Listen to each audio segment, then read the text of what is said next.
Arthaya Pratipuritam Bhagavatam Narayana Swayam Vyasena Kadita Puranamina Madhye Mahabharatam Advaitamritavarshine Bhagavate Ashtadashadhyayine Ambadvamayu Santatame Bhagavad Gita Bhagavatveshine.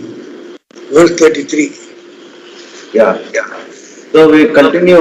Basically, the whole Vibhuti Yoga is to explain that all that is here is Ishvara, which Swamiji's famous statement, which we have put it in all the ashrams. So, the idea is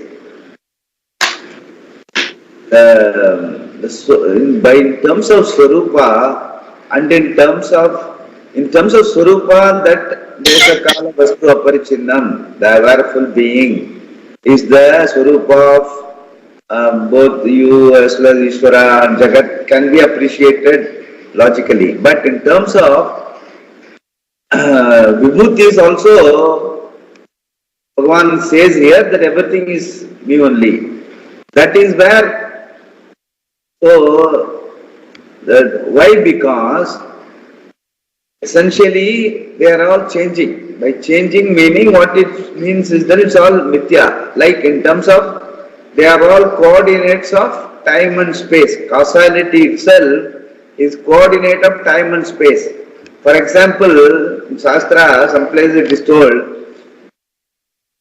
Prithvi, that is earth, okay, the space between the particles is the minimum. That is why it is so compact. So it is solid. Then liquid, apaha, means slightly away. The particles are slightly away. Agni, the particles are slightly away. In terms of Vayu, the particles are slightly away. In terms of space, they are very much away. So you don't see that. So in space you don't see. So what this means is that we call it Prithvi, Agni, Vayu, and all. The differentiation itself, because it's a factor of time and space. If you look at scientifically also, the factor of time and space only makes you give different names depending on the space, interstellar spaces. Okay, so that they are different and they are given different name and form is basically a factor of time and space. And also science further says there is nothing called particle, only quanta of energy. A mass is nothing but a quanta of energy. And that again they are equated by force equal to mass into acceleration, energy equal to mc square, like that. Everywhere science also, everything is dependent on everything else. Matter, energy and time, space, all are related. So, and they keep on changing. That means they are changing, that means they are not absolutely real. They are just appearing as different in different forms, different way you look at it, different way you handle. It's all given to the human being to manipulate and say this is this is that, and all that. And the whole evolution of science, technology, everything in this evolution is a manipulation of the basic elements and elementals that are available for us. And elements and elementals are nothing but a factor of time and space. Even mass and energy is a factor of time and space only, which science has been continuously proving and disproving themselves. So, instead of saying all that in terms of modern language, Bhagavan here takes each vibhuti and says everything is an expression of the awareful being alone.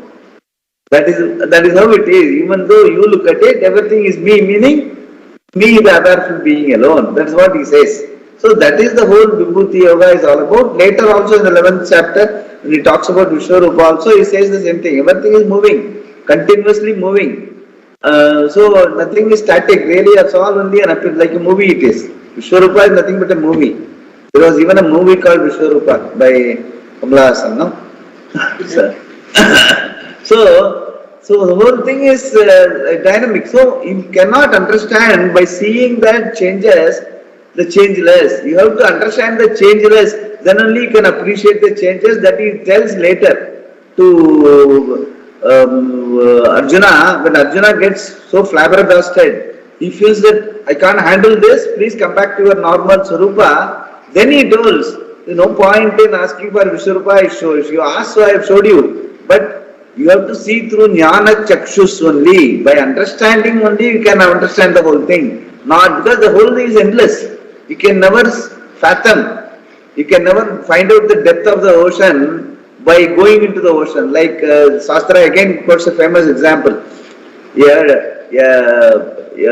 Crystal of salt went into the ocean to find out the depth of the ocean. Very famous example in the Shastra. A crystal of salt went into the ocean to find out the depth of the ocean. What will happen? It will become part of the ocean. That's all. It will lose itself. So, that is the ultimate lessons. Your reality is not bound by space, time and vastu. You are not. And my own reality is the same. That is the easy way to understand. That is the reality. Reality alone is easy to understand. Not trying to explore the changing. Changing is always changing. It is only like appearance. So, truth is not. It is exactly opposite to that. So, you should not look for truth in appearance. And in appearance, in samsara, you cannot look for truth. In truth, you cannot look for samsara. They are mutually exclusive. But there is no samsara without the truth. So, you understand the truth, you can see both in its own perspective. So, that is the whole tatparya, and with which the Vibhuti Yoga and the 11th chapter also is going to be discussed. Yeah. Continue.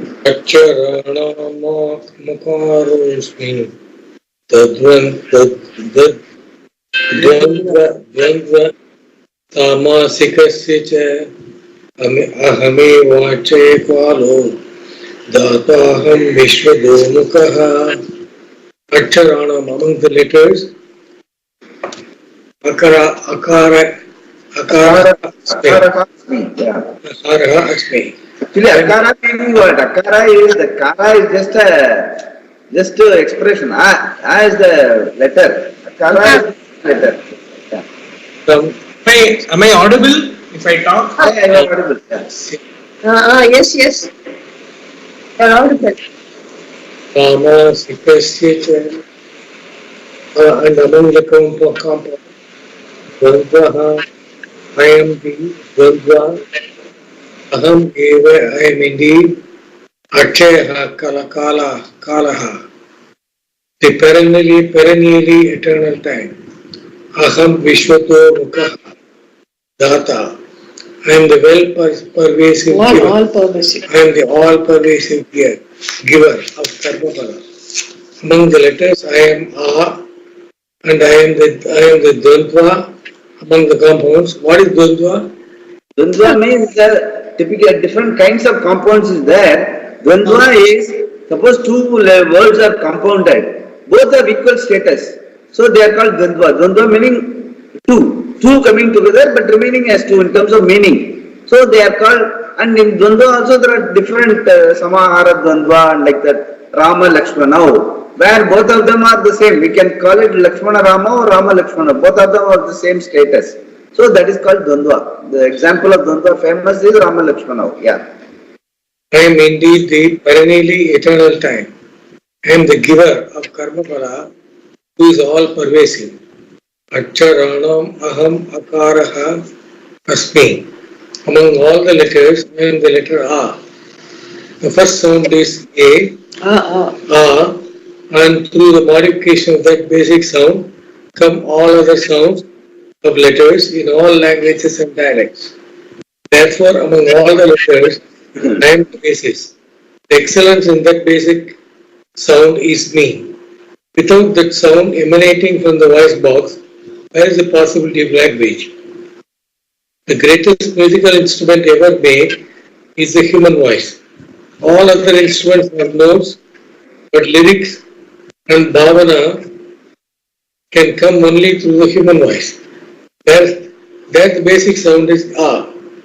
So the Lord is manifest in the form of A. Every other sound is a modification of that. Because of that, is that basic sound. In all sounds, Bhagavan is there. Nothing is away from him. In all languages, there are compounds. In English, we have words such as housekeeping, blue-eyed, workplace, footpath, etc. They are compounds. They are all formed through usage. But in Sanskrit, compounds are formed by rules. So you can make a compound which, if properly formed, can theoretically be understood by anybody else. Two beautiful features of the Sanskrit language are the compounds and the tadita or nominal derivatives. For example, the word arsa means that which Arsha means rishis, yeah. Arsha, which means that which belongs to the rishis. Vedanta is Arsha. It does not belong to anybody in particular. Arsha Vidya is a compound. So that is why we call ourselves Arsha Vidya Research and Publication Trust. The vision of the rishis, Arsha Vidya, yeah. It is Arsha, born of sages, and it is Vidya, knowledge.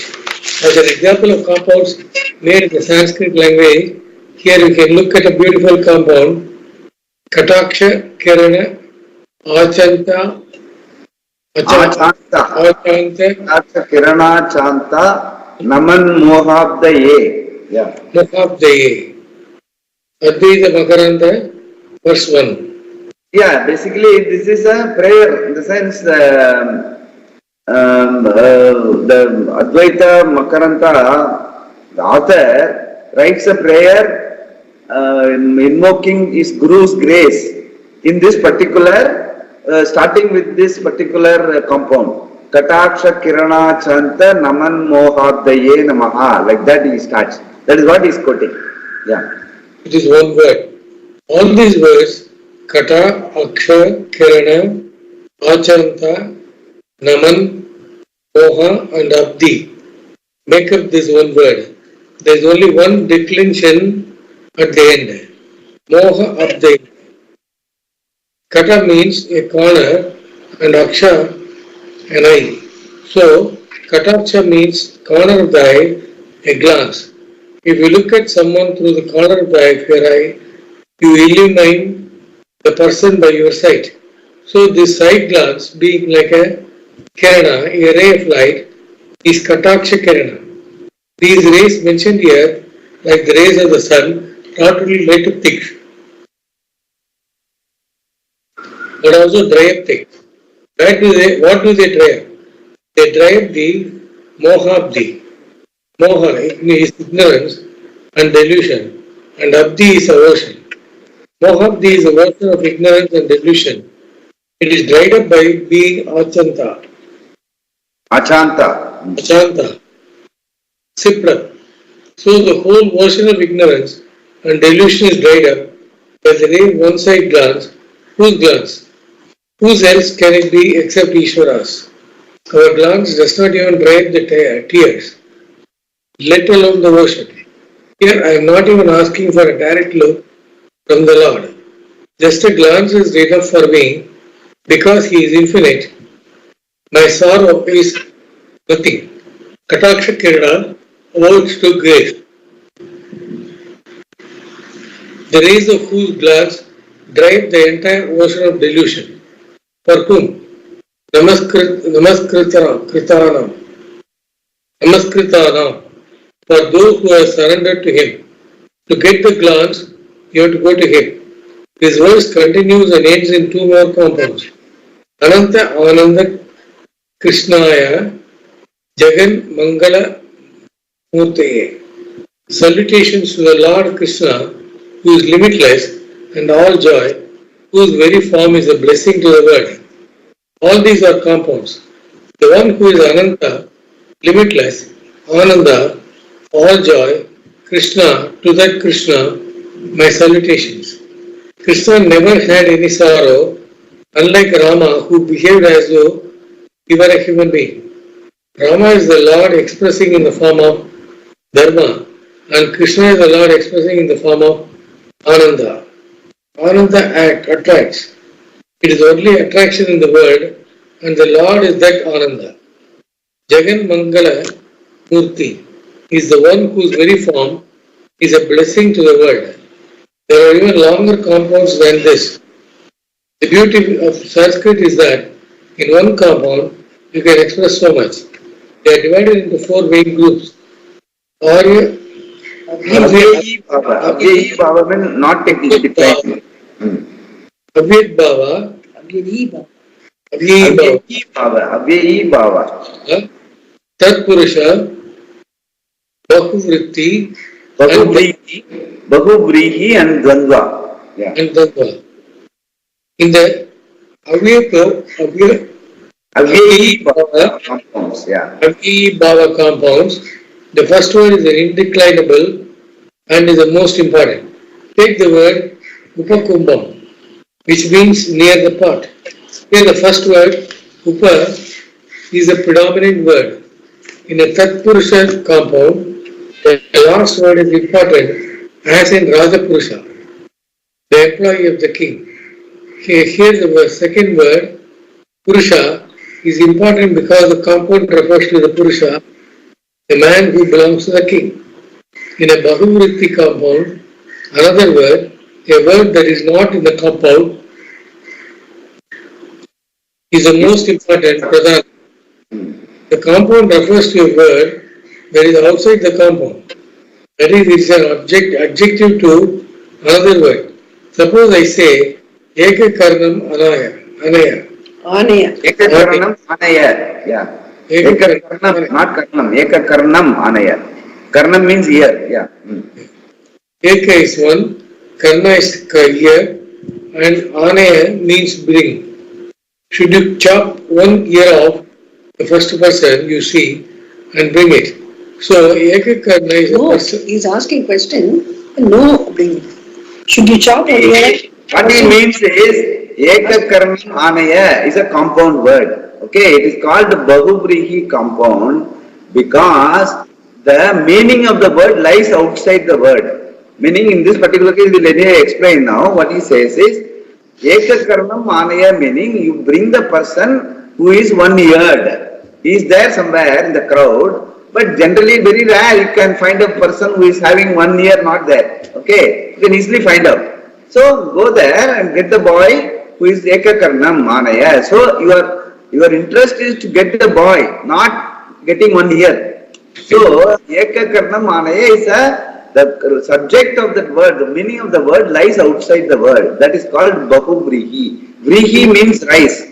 Bahuvrihi means something outside. Suppose a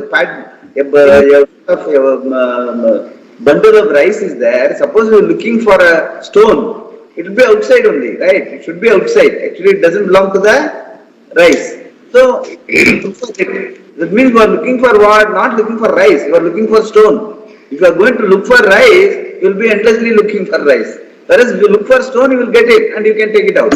Okay. So likewise, Bahuvrihi, that is why that Grihi word is used. Grihi means rice. Bahuvrihi means something outside the group. So a compound in which the subject matter is that is outside the word is called Bahuvrihi compound. Yeah. So, means bring the one-eared person. This is Bahuvritti. Vrihi. Yeah. Vrihi. Vrihi means rice. Yeah. Vrihi. Bahuvrihi. Most of the compounds in the Gita are like this. And the fourth is Dvandva.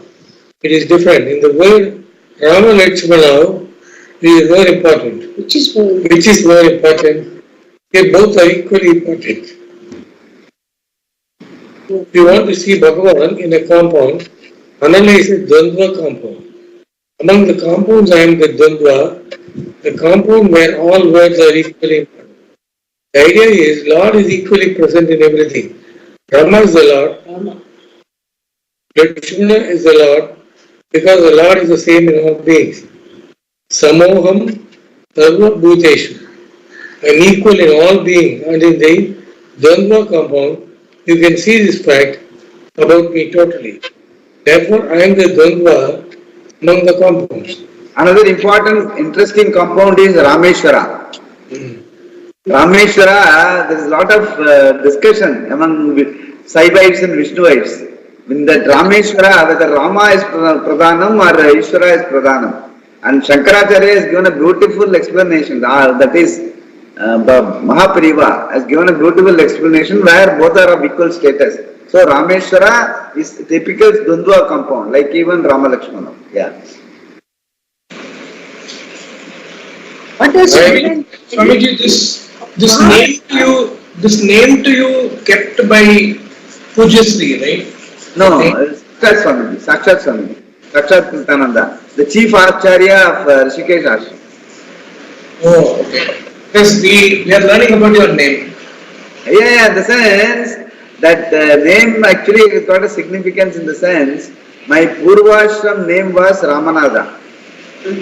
Ramanada Swami is the Swami of Rameshwaram temple. Yes. The Rameshwaram temple, the Lord is Ramanada. So when I took to sannyasa, he gave, okay, Ramanada became Rameshwara. That is a significance with which he gave, that he told later. Initially, generally they don't tell the person what name he is going to give. Well, it doesn't matter. As far as he is concerned, he is already gone. Atma Pindam, once you do and move into Ganga, you are already gone as a person. Thereafter, you are there only Loka Shankarartham just for you to share your understanding to the world. That's all. There is no other individual agenda. So the individual does not exist. So they don't tell the person what is the name. Name is given by it's called Yoga Patta. It is given by the ashram for their purpose. It is not for your purpose. That is how it is, yeah. I am equal in all beings, and in the Dvandva compound, you can see this fact about me totally. Therefore, I am the Dvandva among the compounds. Meaning says Aham Evu Akshaya Kala. There are two meanings given for Kala. Here there is no sixth case, no among. As we have been seeing, like in among the letters I am, ye, or of, as in of those who discuss, and the discussion. Here, Bhagavan is simply expressing himself where there is no sixth case. It means that he is talking about Mahatva, greatness. Akshaya means that which does not come to an end. The relative field of samsara, the time does not come to an end. In a sense, it is a continuous flow. Of course, in Paramatma, there is no time. But within the framework of the Jagat, time is continuously flowing, and in it all things come and go. So I am that time which is perennially eternal.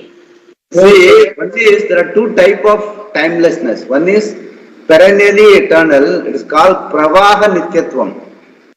Jagat is Pravaha Nityatvam. It keeps on coming back again and again to playa and again. Like even our day, every day ends in night. Every night ends in day. Like that. So it comes in Pravaha Nityatvam, perennial eternity. Whereas Paramatma is timeless.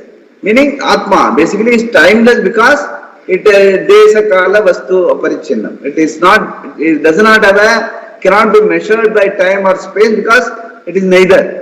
So it is before even the Pravaha Nityatvam started, timeless, spaceless being was there. That is the Paramatma. So both are eternal, but one is timelessly eternal, other is perennially eternal. So there are two things. That is what he says. Even within the perennially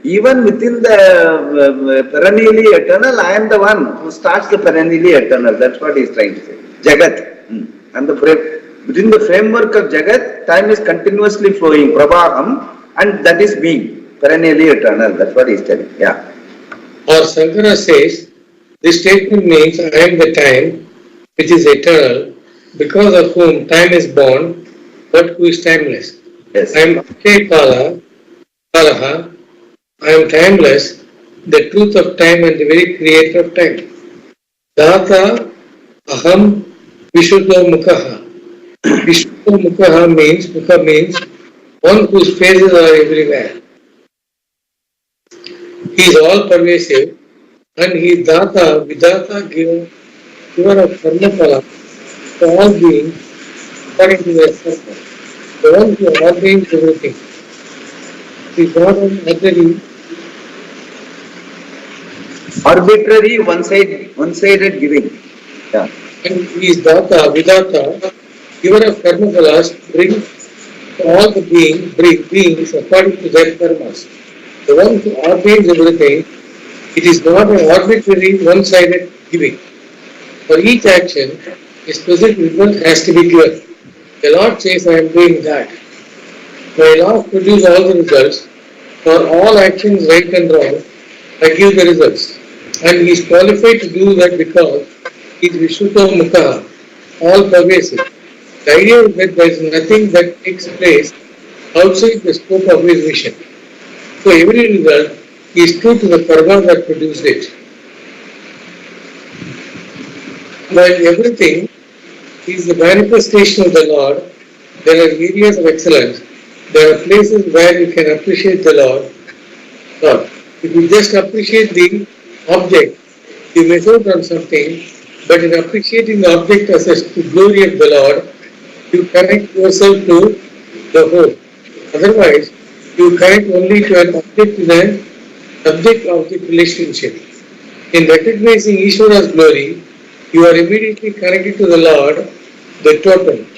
Therefore, wherever there is an expression of excellence, Bhagavan says, please understand that it belongs to me.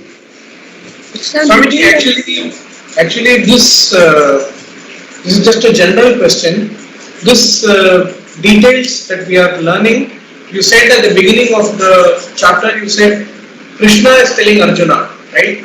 But later we see references to Shankara, we see references to Pujya Swamiji's references to many things. So that's how this book has been, basically you are connecting the dots of different things in one, in this book, correct? Can I understand it? Basically, see, the whole thing is based on Shankara Bhashya of Gita. All verses, all even Upanishads for that matter, if you don't study with the whole vision, that is Purva Para, meaning what has gone before, what has gone later, what is the, because Gita also is called Gita Upanishad. So, it is all the essence of all the Upanishads which have been brought into bear here. So, unless you have studied the Upanishad, unless you have studied Brahma Sutra, unless you have studied Shankara Bhashyam, you will not be able to really get the import of all these verses. They will just fall flat because it will not make even sometimes sense also. So, you have to connect with all that. Then only you can get the, like even any subject matter for that matter, for a person who wants to know E equal to MC square, unless he is fully grounded in physics, he cannot make out anything by going into that equation. So, likewise, here the Tatparyam, the vision has to be there. That the person who has got the vision of the total, the aware from being as the total, Sakala Vastu Aparichana, meaning you must have the vision from your own Guru. You must be able to feel it real in your heart, that this is the reality of the world. From there springs all the understanding, how to interpret, and of course there definitely the knowledge of the language, what are the phonetics involved, what is the, why this particular usage, what is it meaning, what is the meaning of this compound, all that you must be able to have it in mind when you are telling the people. So that is where the Guru's Acharya Mukhena, you have to learn this. Shastra, everywhere the Upadesha is always been, these two words will always come. Shastra, Acharya, Upadesha. It is not just Upadesha. It is Shastra, Acharya, Upadesha. Acharya should have gone through the Shastra from his Acharya. And from that understanding, he must have got the vision. Then only you can transmit to the other person, because it has to, finally the words do not remain, only the understanding remains. Because words are also changing, basically. Even contextually, in terms of ages, in terms of culture, the word meaning will be very different. Like Vastu, Vastavam, I have been telling, Padartham and all that, different people in different times have had different meaning. But in the context of Vedanta, it means something. That only an Acharya can tell you. And once he says that, you must be able to make it. Immediately you must be able to get it in your head. When he says awareful being, you must be able to transcend your body, mind and senses and be able to one up that there is a being which is, I am able to see my own body, mind and senses. My being is the reality. I must be able to see that. For that, you must be oriented that way. You must be looking for the truth. Shraddha, that is, Shraddha is important, the words of the Shastra, words of the Guru, and then you are interested in getting the truth out of the Shastra understanding. So all these are very important. That is why everywhere Shankara is quoted, Swamiji himself gives some anecdotes and explains, even though the word per se does not explain. Gita verse per se does not say anything, he just says and keeps going. But Swamiji gives lot of examples, what is a compound means what is akara means what, all that he tells, so that you get the import of why he is saying what. All that is very important in understanding Shastra, yeah. Mrityu sarvaharaschaha uttavascha bhavishya Mrityu sarvaharaschaham Uttavascha bhavishyatam, yeah. Bhavishyatam kirti sivacha narina Smritir meda dhritikshama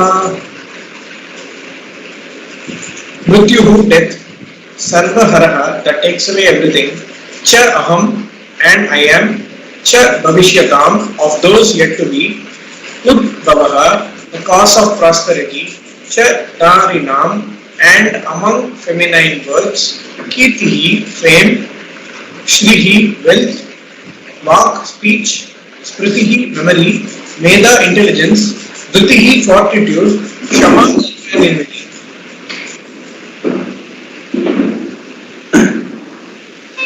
I am death that takes away everything, and I am the cause of prosperity of those yet to be.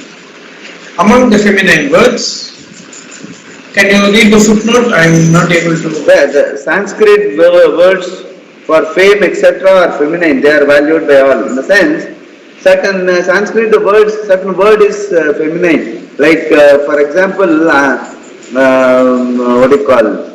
Strilingam, that is, even among the vegetables, certain vegetables are Strilinga, certain vegetables are Pumlinga, meaning male, like that. Listen, there is a differentiation even among the same type of words, feminine and masculine. That's what he is trying to say. Here, the word, that's what he is explaining, why he is using certain words. Yeah, you just read it further. I am fame, wealth, speech, memory, intelligence, fortitude and equanimity. Mrityuhu is that which puts an end to something. Shankara says there are two types of death. One takes away wealth and so on. Dhana hara. It can include your title, land, possessions, money and so on. Then there is prana hara, the one who takes away your life. Here, which Mrityu is Bhagavan talking about. Here, which Mrityu is Bhagavan talking about? He makes it clear by saying Sarvahara, the one who takes away everything. If he takes away money, etc., you can always gain that money back. Or even if you do not, without money, you can gain some knowledge and thereby still be happy. So there is no way that Mrityu can rob you of your happiness by taking away dhana, the wealth, etc. But if it takes away your life, what can you do? Therefore, Mrityu is called Sarvahara. Sarvam harati iti sarvaharaha. One who takes away is hara. But then with the sword, sarva as a modifier, it means that he is the one who takes away everything. Bhagavan says there is no Mrityu except me. Therefore Lord Death is also myself alone. Previously he spoke of himself as Lord Yama, who enforces discipline. Yamaha samya matam aham. This is based on the root yam, having the meaning of control. Since this aspect of yama was mentioned before, here Mrityu is the one who puts an end to everything.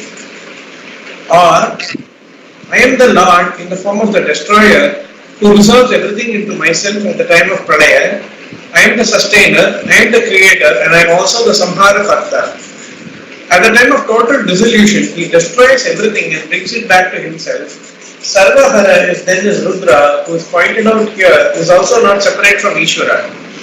Then again, Udbhavaha is that which happens in plenty and in a desirable way. Shankara translates it as Abhyudaya, prosperity. Any pleasant experience, whether it is a world of experience or a comfort gained through some wealth, etc., is called Abhyudaya. There are two desirable ends for a human being, Abhyudaya and Nishreyasa. Nishreyasa means moksha and is the most desirable. Anything other than Nishreyasa is Abhyudaya. Therefore, Dharma, Artha and Kama become Abhyudaya because they are other than that which is the most desirable. Not only the Abhyudaya, but the cause for it is also me. All the Dharma, Punya and so on is born of me alone. Do not think that you have created it. It is my law and is therefore gained only because of me. And anything created by me is non-separate from me. If anyone has gained anything in terms of Dharma, Artha or Kama, that is myself. The result is myself. I am the cause for the gain of that result. The connection between sadhana and sadhya, the means and the end, is created by me, and therefore I am the cause of the Abhyudaya. Udbhava Bhavishyatam. I am the prosperity of those who are going to gain prosperity in the future. Even the punya you think you have gathered today, you have not. I am the one who is gathered by you, and the capacity to gather is also myself. Then again, among the words in the feminine gender, Narinam, I am Kirti, Shri, Vak, Smriti, Medha and Shama. Kirti is fame born of Dharma. Shri means wealth, health, knowledge, everything desirable. Vak is speech, that is Hita, good. Satya, truthful, and Priya, pleasant. Priya, pleasant. This is all implied in Vak because he is talking about something exalted. Smriti here is the capacity to remember. Medha is the power to receive, retain and reflect upon knowledge. If there is Medha, there will also be Smriti. Dhriti is fortitude or courage. Shama, though it is often translated as forgiveness, is more of a capacity of not getting disturbed. Whether there is praise or censure, the mind does not undergo any significant change. For praise, there is no elation, and for censure, no depression. Among all the words in the feminine gender, I am these qualities. Yeah, basically these are all, in the language, they are all called feminine words. That is why he mentioned initially that Nari Nam. Meaning Nari Nam is not he is not trying to say all these are ladies. It is got a feminine gender in the language. That is why he says Nari Nam. Kirti, Sri, Vak, Smriti, Medha, all are supposed to be feminine gender. That is right, yeah. Shankara says, even if somebody has a shade of these, such as fame or some wealth, which he looks upon himself as being fulfilled, that is the Lord. Suppose one has some capacity to speak. He gives a simple after dinner talk and is so happy when everybody praises him. That Kirti, Sri, Vak and so on is me. All these belong to me because I have all of them in absolute measure. Brihat Samatata Samnam Gayatri Chanda Samaham Masa Namarga Shirsho Rutunam Susuma Shirshoham Rutunam Kusumakaraha Tata, one second. Tata, so too, Sam Nam, among the Samas, Brihat Sama, the Brihat Sama, Chandasam, among the meters, Aham Gayatri, I am Gayatri, Masanam, among the months, Aham, I am, Margashirsha, December to January, this month, yeah. Margashiraha. Margashirsha, December to January, Rituna, among the seasons, Kusumakaraha, the spring, the one that brings forth flowers. So too, I am Brihad Sama among the Samas, Gayatri among the meters, among the months, Marga Shirsha and among the seasons the spring. The Samas, the mantras that are sung in different styles, each of which has a name. One of them is more difficult and more melodious than the others. That is called Brihad Sama. Therefore, among the Samaveda mantras, I am Brihad. Only certain mantras are sung in this particular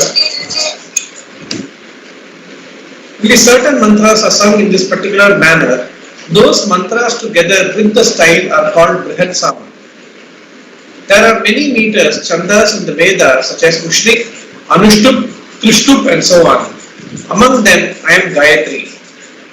Generally, a verse in the Anushtup meter is called a sloka and has 4 padas of 8 letters, aksharas, a total of 32 letters. In the Veda, Gayatri Chandas has 3 padas, each having 8 aksharas, a total of 24 letters. Gayatri mantra is as follows. Tatsavitur Varenyam is the first pada of 7 syllables. Bhargo Devasya Dhimahi, the second pada of 8 syllables.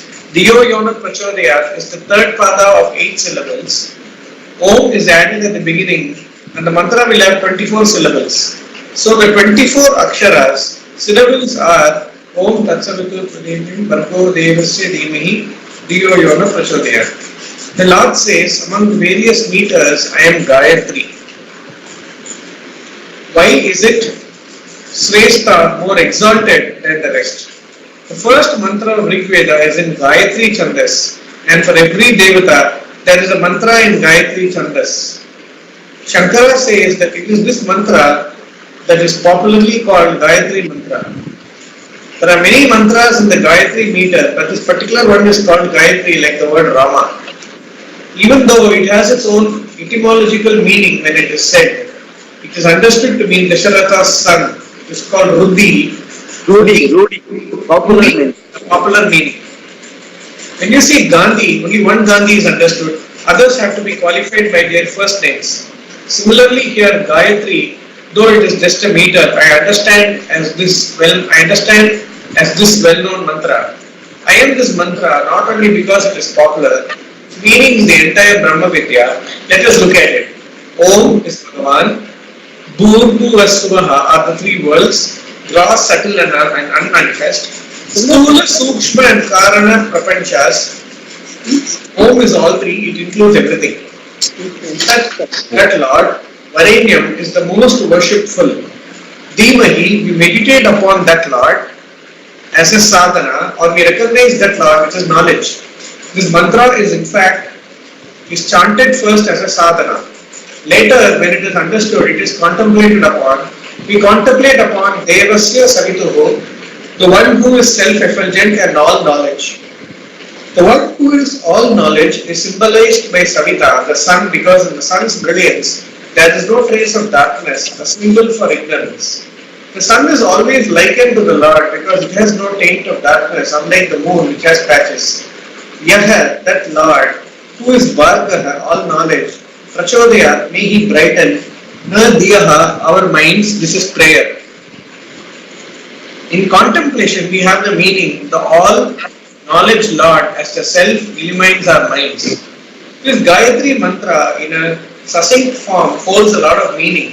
Once you know this mantra, it is said that you have as well studied all the Vedas. A child who has been initiated into the Gayatri mantra, after prostrating to an elderly person or a scholar, gets up and introduces himself in this manner. I am born in the family of this Rishi, Bharadwaja, etc. and I follow this Dharma Sutra, Apastamba Sutra, Bodhayana Sutra, etc. for the purpose of performing various rituals. Then he will say, I have studied this branch of the Veda, Aham Yajushaka Adhyayai, Rikshaka Adhyayai, Samashaka Adhyayai. This practice is still maintained by the Brahmanas.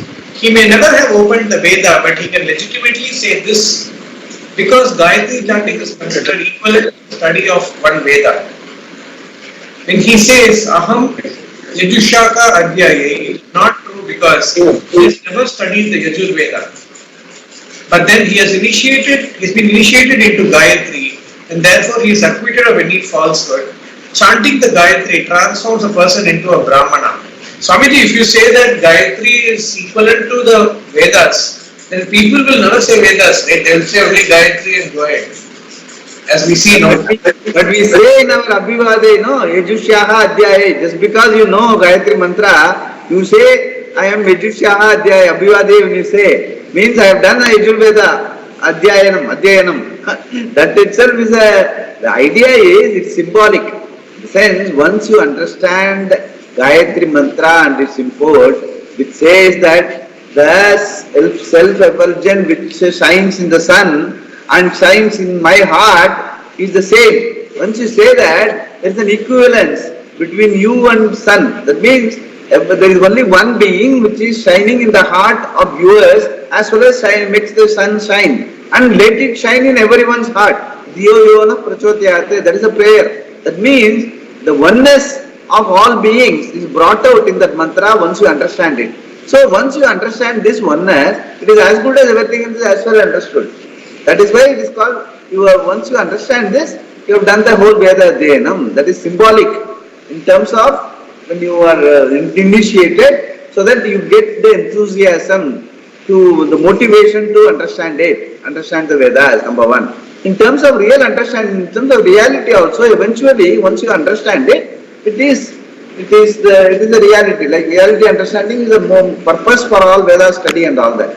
So that both the things are mentioned. That's why he says initiation as well as understanding. Yeah.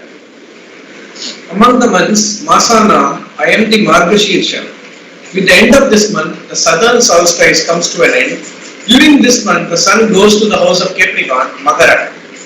This month is astrologically conducive to religious activities and make this month auspicious. Among the seasons, I am the spring. Everything bursts forth at that time. All the trees seem to be waiting for it. The spring is called Kusumakara because this season makes all plants to flower. Also, it is the season that is enjoined by the Veda for the performance of an important fire ritual, Jyotistoma, Vasante Vasante, Jyotisha Juhoti. Yutam Chalayata Masini. What is this Jyotish? Jyotishtoma is a ritual. Basically, it is a very elaborate ritual, and it is prescribed like even Agnihotra, Chandramasa, and like that. It's all available in the sense. Vasante, that is done generally in the spring month. That's what. That much only I know. Beyond that, even I don't know what is the details of that ritual and all. Swamiji, in this previous paragraph where Bhagavan mentions about this is the month which is astrologically conducive to religious activities. Actually, all our 12 months has some kind of conduciveness to religious activities. But man alone makes it difficult for himself where we say, Margari Masam, we will not have any functions, marriages, all those things. Yeah, that is why. See, that is why he himself says, no, this month is astrologically, even though Margari, we don't do anything, but he says, I am Margari. So then it's supposed to be auspicious. So that is why it's all in the custom and priest. It's called priestcraft. The priests have designed developed certain customs and this thing and all that. Maybe it was convenient. Margari Masam is very cold. They may not be available. The priests themselves may find it difficult to maintain all that Shuddhi Karanam and all that. So they said better avoid Margari months. So they will not do any ritual and all that. It's all a question of convention and all that. As far as he is concerned, every day is an auspicious day. Yeah. Actually, even when I used to learn Vedas with Veda Bhadyar previously I'm talking like when I was in 6th, 7th standard, for Ashtami he used to say no Veda class. Hey, Pratama and all, because instead of having your Sunday holiday, they used to give Pratama as a holiday. Some holiday you have to give, no? You have to give a break, right, to the students. So they had that convention, that's all. That's how it is.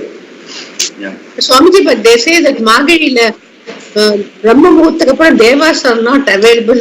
That is why if you perform auspicious things, you will not be blessed by Devas. They will not be there. There are a lot of Vedika, what do you call, mentions are there, but In the sense, as far as understanding goes, here he says Marudari is I am the Marudari man. So Bhagavan himself says that, what to say. So that, it's all convention. I would say it's all convention. Every day is auspicious day. And as long as Sadeva, like I was explaining, as you get up, and that talk also I had explained, what I have shared with you. As you get up, you give life to the world in which you live in. Just as you, like even so Kameta Bhagavan gave, you also give life as you get up to the world you live in. So every day is auspicious that way. Yeah. Chutam chalayatam asmi tejasvinamaham jayosmi vyavasayosmi sattvam sattvatamaham. Chalayatam, among those that deceive, Jutam asmi, I am the game of dice. Tejasvinam, of the brilliant. Aham tejaha, I am the brilliance. Jayaha asmi, I am the victory of the victorious. Vyavasayaha asmi, I am the clarity in thinking of those who have that clarity. Sattvavatama, those whose nature is predominantly sattva. Sattvam aham, I am the sattva guna, the contemplative disposition. I am the game of dice among the things that deceive. Of the brilliant, I am the brilliance. I am the victory of the victorious. I am the clarity in thinking of those who have that clarity. Of those whose nature is predominantly sattva, I am that sattva guna, contemplative disposition. Swamiji, we say Swami, Bhagavan has sattva guna, okay, but in real life, Swamiji, you cannot always have sattva to yourself. It will always be a combination of sattva, tamo, that type of guna only we can have, right? Yeah, correct. That's true. That is why your night is tamas, day is rajas, and when you are contemplative or meditating, you are sattva. That is how it is. Combination of all the three is there. Otherwise, question of even a question of differentiation, that Maya Shakti, the differentiation between objects is basically because each one is a combination of Sattva, Rajas, Tamas. The differentiation in the combination makes the different products different. The variety in life is that is why Prakritim Swam Adhishtaya Sambhavami Atma Maya, when he says, that is what he is wielding. The awareful being wielding the Shakti of Maya makes variety possible in life. So the variety is nothing but a mixture of Sattva, Rajas, Tamas. But Sattva is predominant in the sense, once you have that Sattva, you make life Sattva predominant, you are closer to Bhagavan because your understanding is more and more complete with Sattva predominance. That's what he says. Rajas and Tamas will always be there, but Sattva has to become predominant. For you, your understanding or clarity should be on top. That is why he says Sattva, predominantly Sattva. It doesn't say I am only Sattva, he is predominantly Sattva. That's what he says. Yeah. And Sattva Rajas Tamas does not apply to God, right? Because Krishna, for example, also gets angry. God, there are two things. One is Swarupa. In Swarupa it is not there. In Swabhava it is there. Otherwise you and I will not be there.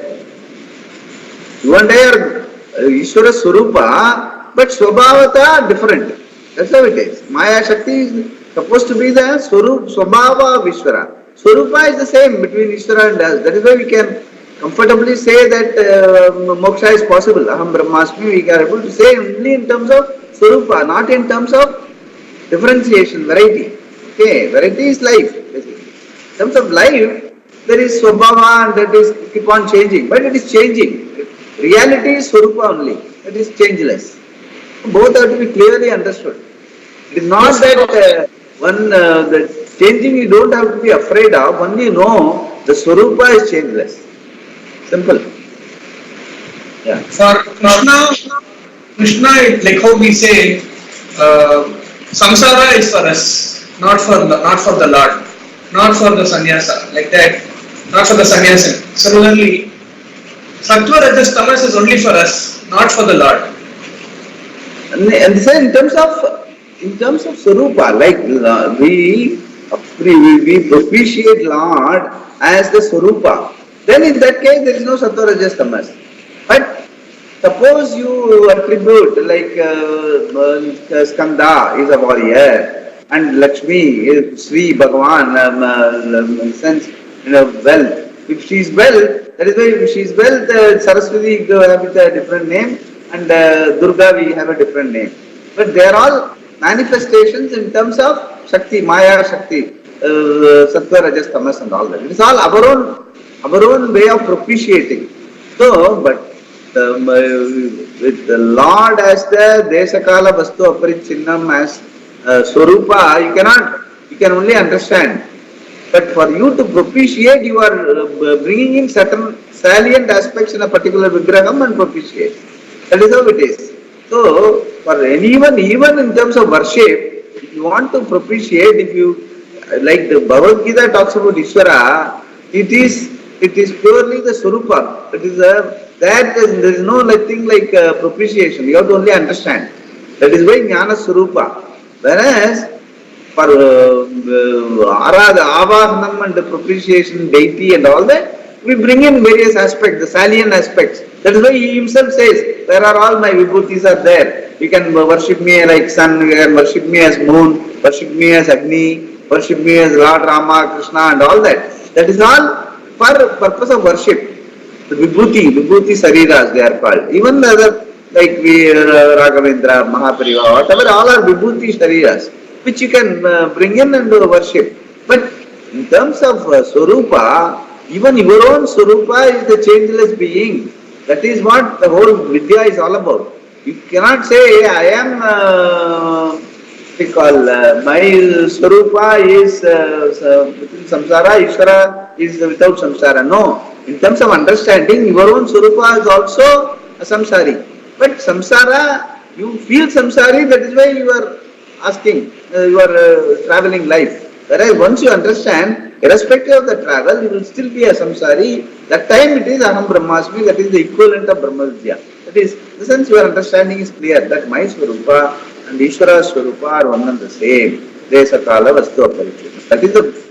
That is the understanding with which we start the study of our, in the sense even understanding life is that only understanding life. There is no other understanding of life which will make your understanding complete unless you understand that the Swarupata of Ishvara and me are one and the same. Desakala Vastu Aparichinnam. I am the aware being. That understanding has become complete. In that case, there is no difference between you and Ishvara. So that has to be very clear. But these are all vibhutis. He is trying to tell. Yeah. Swamiji, one thing I found, I'm just asking, sharing it rather, and also confirm it. See, sometimes he was talking about this guna, Rajas, Sattva and Tamas. I have found that suppose I spend most of my time reading like Bhagavad Gita and then Bhagavatam and then only spending time with good things. That day what happens, I don't get sleep as usually. Like when I go to bed, 10 o'clock I don't get sleep. It becomes even 11:30 and I want to read Gita again. And morning also I don't feel, because I have not had proper sleep, I don't feel tired or anything in the morning. I'm okay getting up in the right time. Is that because the guna inside, and also we don't mingle much with people. You are yourself, the whole day you spend like that. I find that difference. Is it? It is always good. It's always good that it will all settle down. The natural thing will happen naturally. If you become mentally very oriented towards Sattva Guna and all that, it does bring in a certain internal change in your lifestyle and even your sleeping habits and all that. But automatically, 2 days you may not sleep, third day you will sleep well. But when you are asleep, you will sleep very peacefully and all that. So, in the sense, the prajna, actually sleep is called prajna. There are two meanings for that. Prayena ajna. In sleep, you don't see anything. Prayena ajna. And also, there is another meaning is prajna eva prajna, meaning you are very close to Bhagavan. So both are there. So when Sattva Pradhana, when you are very close to Bhagavan's Swarupa and all that, that has its own In the sense that is our objective in life. So you don't have to worry about, okay, when I'm doing intense study and all that, I do not immediately fall asleep and all. Doesn't matter. It will all settle down on its own. You don't have to worry about that. As long as your pursuit is in the right direction, those things natural things will take care of naturally. You don't have to really get into all that. So don't look at it as a point of worry. Need not settle. Because of sleep, sometimes we feel. Yeah, it happens. Actually, it happens sometimes. Morning, maybe studying something that is remaining in that, it doesn't immediately go, then you will say a prayer, automatically you will go to sleep. It happen. Otherwise, 2 days you won't have but sleep, third day you will sleep well. Automatically, the cycle will take care of itself. So, the lighter way, that day when she was not sleeping, even up to 11:45, because I got up in the middle and then I came out and saw she was reading. Next morning I was worried whether she would get up at 4:30 and we would be able to do puja and then I can go to tennis. That will be there. Actually, it happens. But you always get up. It has happened to me also. Even if I don't have a good sleep and all, in the morning you get up and do your routine. Within a couple you may feel, if I am not had a good sleep, how am I going to do whatever I need to do during the day? You find that you are able to do it. Next day it will pile up and you will sleep well. So, all takes care of. Bhagavan takes care of it because generally all these phenomenal things, it's all taken care of. Mostly the body politic takes care of everything. You don't have to really worry about that. But whatever, when there is a call, when there is a body and needs attention, you give that attention. Then automatically things will be all right. Yeah. Why I am saying, I find that particularly in the very mind, I find a difference. That's what I am trying to. Very important that we have to, in the sense, there is no choice in this unless you have the understanding. That's what I tell even the boys who are some American boys and all have come here for what we call cultural exchange program and all that. They have come from American donors' sons. They are here right away. So I tell them also, in this there is no choice. Understanding life. You need not have to call it Vedanta, you need not have to call it religion, you don't call it spirituality. But you cannot say that I want to understand life. So, understanding life is Sattva-guna. And Rajas and Tamas is just to keep it going, to keep your body, mind, that it needs certain rest, certain activity and all that. For that it is all programmed that way, it will take care of itself. But you focus on Sattva. Sattva meaning understanding life. So understanding life is no choice. And as long as we focus on that, every aspect of life we try to understand, we have got fortunately this Shastra and Bhagavad Gita, when Swamiji explains and all that, it makes it very holistic. It doesn't leave out any aspect of life. So that you understand life in its whole. So that makes it more easy. It is not what they call Shushka Vedanta. It's not dry Vedanta. It is really very relevant, makes it relevant to your life. So that is why we pursue Gita home study. He himself designed Gita home study in that way, where you got an avenue to discuss all these things. That is how it is designed. Yeah.